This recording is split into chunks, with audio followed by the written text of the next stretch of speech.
Ano ba ang one-shot manga ng Bleach na No Breaths from Hell? And bakit ito kinokonsidera na chapter 0 ng pagbabalik ng Bleach manga ayon sa mga leaks? Tara, simulan na natin kung ano-ano ba ang mga importanteng nangyari sa istorya nito. Nagsimula ang kwento ng ikinuwento ng isang lalaki ang karanasan niya sa dalawa niyang alagang goldfish noong bata pa siya. Mahal na mahal niya raw ang mga ito hanggang sa mamatay ang mas malaking isda isang araw.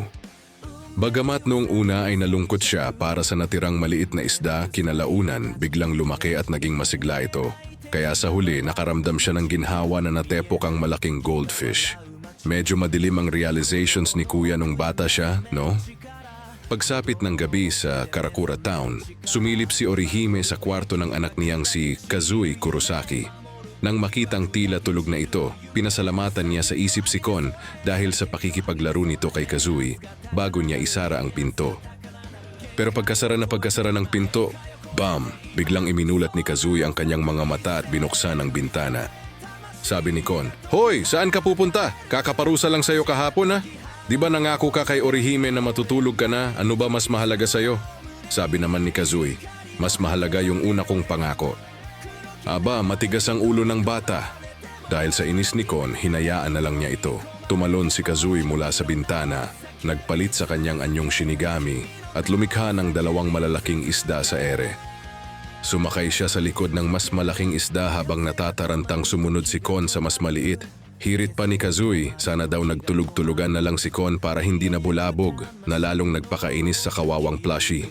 Stress na naman ang babysitter nyo. Sa kabilang dako, may isang kaluluwa ng lalaking may afro ang umiiyak sa kanto ng kalye nang patakbong lumapit sina Kazui at Kon. Ipinahayag ng lalaki na 15 taong gulang pa lamang siya nang formal siyang kausapin ni Kazui. Ngunit huling-huli sa akto, sinabihan siya agad ni Kazui na nagsisinungaling siya sa kanyang edad. "Mukha ka na kayang tito, kuya." Masayang sinabi ni Kazui na isasama niya ang lalaki sa isang lugar ngayong gabi para hindi na ito mag-isa. Dinala sila ni Kazui sa likod ng mga palumpong sa Takakumo Shrine malapit sa isang maliit na dambana ng mga bato. Kahit nanginginig sa takot si Kon, nagsimula si Kazui ng isang ritual. Pumalakpak siya ng 3 beses at biglang lumutang ang 3 malalaking mahiwagang mata sa paligid nila.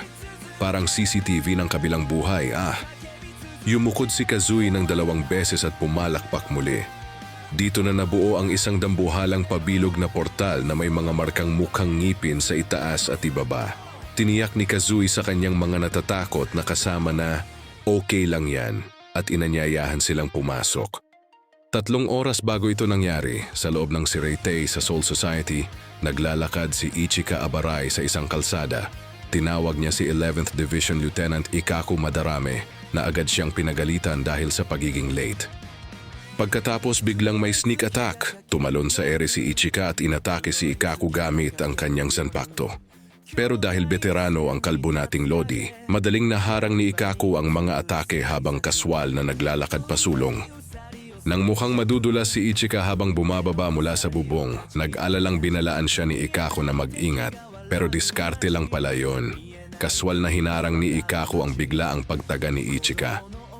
Tinanong ni Ikaku kung nagpunta ba ito sa human world.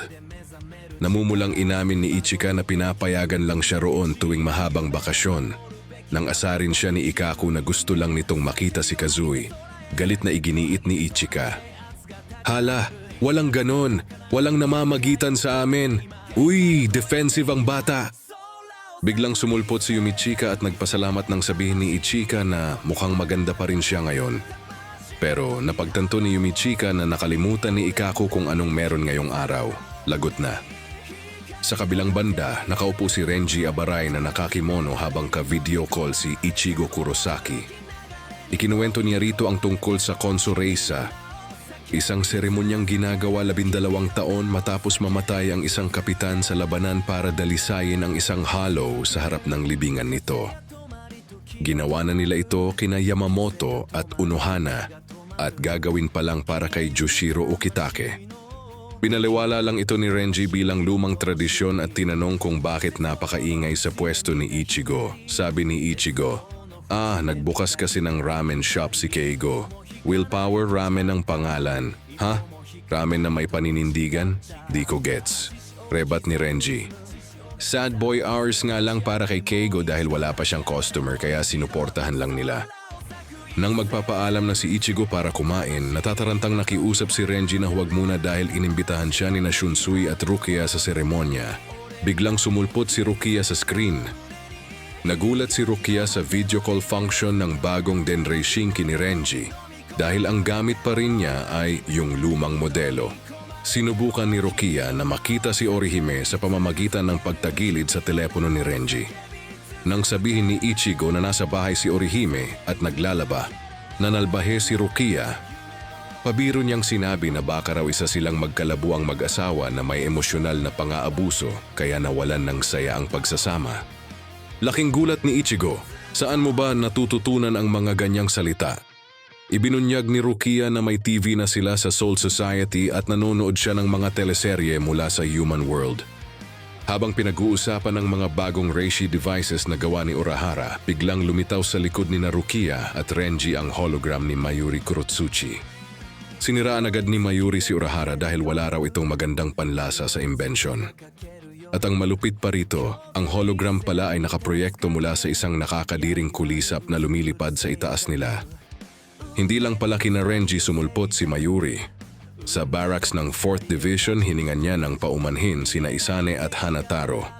Sa 5th Division naman, tuwang-tuwa si Shinji Hirako dahil first time niyang makakita ng hologram sa personal. Ibinunyag ni Mayuri na may mahalaga siyang mensahe para sa lahat ng mga assistant captains. Kailangan nilang magtipon sa Human World para sa pre-ceremony na Jogimen Reibaku. Agad na nagkanya-kanyang kilos ang mga division. Sinipa ni Sui Feng ang kanyang lieutenant na si Marichio Omaeda para pakilusin ito, kawawang punching bag. Si Ataw rin do ng 7th Division na huling nakikipaglaro lang sa mga hayop sa hardin gamit ang sign language. Sa 9th Division, pinuna ni Shuhei Hisagi ang pagiging defensive ni Mayuri, kaya binaril siya ni Mayuri ng laser mula sa mga mata ng hologram. Ayan, ayaw tumigil ng bibig eh. Kinagabihan sa Human World, sumama si Ichigo sa mga vice captains sa kanyang anyong Shinigami. Habang nagrereklamo si Ichigo kung bakit kailangang kumpleto sila, ipinakilala sa kanya ni Renji ang mga baguhan. Unang pinakilala si Rindo, ang assistant captain ni Iba. Hindi siya nakakapagsalita pero kaya niyang mag-lip read ng tao. Dito nakilala ni Ichigo si Yuyu Yayahara, ang 8th Division assistant captain na nahumaling sa gyaro culture ng Human World. Namangha si Ichigo dahil grabe ang pagkahumaling ni Yuyu sa kultura na to. Agad siyang nilapitan ni Yuyu para mag-selfie dahil fan na fan ito sa kanyang kabayanihan noong Quincy Blood War. Nagreklamo pa si Ichigo dahil sa tindi ng ginamit na camera filter ni Yuyu. Habang masaya silang nag-uusap, biglang natigilan ang patagong sumunod na si Ichika. May isang Jigoku no Gaki or Hell Beast na nakatayo sa hangin sa likuran ni Ichigo at ng mga assistant captains nang hindi nila napapansin. Tarantang tinawag ni Ichika si Renji, pero bago pa makapagsalita si Renji, boom! Sinapak siya ng dambuhala at tumilapon siya sa poste ng kuryente at kalapit na gusali. Mabilis na gumanti si Ichigo at patagilid na tinaga ang nilalang. Sumunod na rin ang iba pang mga Hell Beasts at tinuhog ang tiyan ni Kyone. Mabilis na pumustura para sa laban ng mga assistant captains. Dito na natin makikita ang bagsik ng mga bagong miyembro at Taurindo. Inilabas ang anyong taka ng kanyang Shikai na naging 12-12 ng lawin na mabilis na binalata ng isang Hell Beast hanggang maging kalansay na lang ito. Yuyu Yayahara, lumapag sa tadyang ng kalansay at tumakbo pataas. Lumikha siya ng anyo ng isang malaking ulo ng oso gamit ang kanyang mga kamay at pinugutan ng ulo ang kalaban sa pamamagitan ng pagkagat nito. Grabe, hardcore itong bata. Akon, nagwisik ng sangkap mula sa kapsula at pinatunaw ang mga paa at katawan ng ikatlong nilalang para itong malakas na asido. Izuru Kira. Para sa Grand Entrance, tinaga ang sarili niyang paa ng 7 beses gamit ang Wabisuke para maging dambuhala ang bigat niya, sabay bagsak at pugot sa lumilipad na kalaban. Habang iniisip ni Renji na kontrolado na ang sitwasyon, biglang may mga tanikalang pumulupot sa kanyang binti mula sa isang portal sa sahig. Mula rito, lumabas ang isang pamilyar na kontrabida, si Sayela Poro Granz, isang arangkar dati na nilang nakalaban. Pero iba na ang anyo niya ngayon. Mukha na siyang kalansay, sunog ang kaliwang braso, lumulutang ang kanyang hollow hole sa likod. at may dalawang kurbadong sungay sa kanyang sentido. Inamin niyang itinapon siya sa impyerno at ang posisyon niya ngayon bilang Jailer of Hell ay nagbibigay sa kanya ng kakayahang makita ang lahat. Idineklara niyang papatayin niya ang anak ni Renji na si Ichika. Mabilis na binuhat ni Renji ang kanyang anak para tumakas habang hinahabol sila. Dinepensahan sila ni Ichigo na mabilis na hiniwa ang mga tanikala. Pero ang nakakatawa, napatanong lang si Ichigo, "Sino ka ba talaga? Aray ko po, hindi maalala ang kontrabida." Samantala sa Soul Society, napansin ng mga kapitan sa libingan ni Ukitake ang mga namumuong itim na likido na lumulutang sa hangin, ang Jigoku no Rinki. Dito na ibinunyag ni Captain Commander Shunsui Kyoraku ang isang nakakangilong katotohanan na narinig niya sa isang lumang mito. Ang mga kapitan ay may masyadong siksik na Reiatsu, third class pataas, na hindi kayang muling sipsipin ng lupa ng Soul Society kapag sila ay namatay.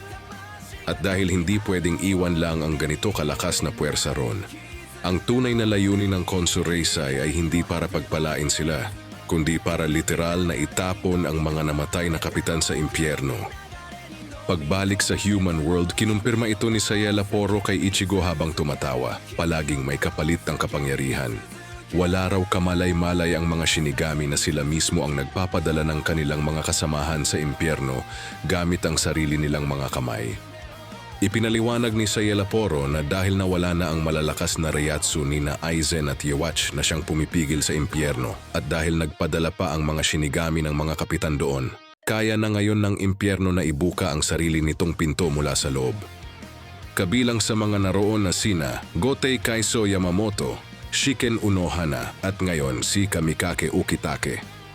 Nang walang ano-ano, isang higanteng bersyon ng Sogyo no Kotowari, ang Zanpakuto ni Ukitake, ang biglang tumuhog sa likod ni Sayela Poro.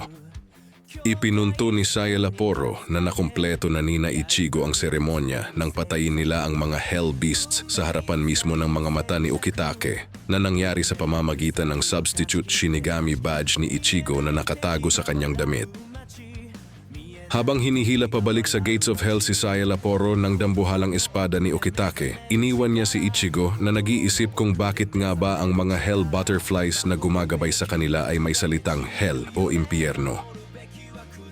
Sa huling eksena, tiningnan ng isa sa mga kalansay sa saradong Gates of Hell ang papalapit na si Kazui gamit ang nag-iisa nitong mata at ang bata. Ngumiti lang ng masaya na parang walang nangyari. Mga bagong kalaban, istorya at misteryo tungkol sa impyerno ang kakaharapin ngayon ng ating mga bida.